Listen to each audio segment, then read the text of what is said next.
I'm going to show you how to relink a single or multiple clips at once if you have media offline in Premiere. Now, as you can see, it'll just show you this error on your timeline. And the reason this happens is if you move any clips on your computer, change any file names on the clips. Basically, Premiere is super sensitive, so we're just going to have to relink our media. So how we do this is you can see in my assembly panel over here, there's a bunch of question marks signaling that the media clips are offline. And if they have this blue little thing next to it, that means it is actually on the timeline, but it is still linked offline and it's giving this error up here. So what you want to do to actually fix this is you simply want to select just one of them, right click on it. You can do right click on one of these that are on the timeline as well, and simply click on link media. When you click on this, you can simply click on locate media and it will actually search your entire computer for a file with the exact same name, which is the name right here. This is the name of the previous file, and it'll search for that exact file name just anywhere in your computer. And if it doesn't find it, that means you might have changed the file name, so you might have to manually find it just by scrolling through all of these folders on your computer right here,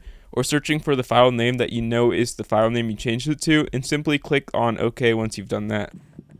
And once it actually links, you click on OK, and you can see we've linked one file. But if you want to link all of the files at once, you simply select all of them in assembly, or all of them just on the timeline, and you right click on them, and you simply click on the media link option, and you simply want to click on locate.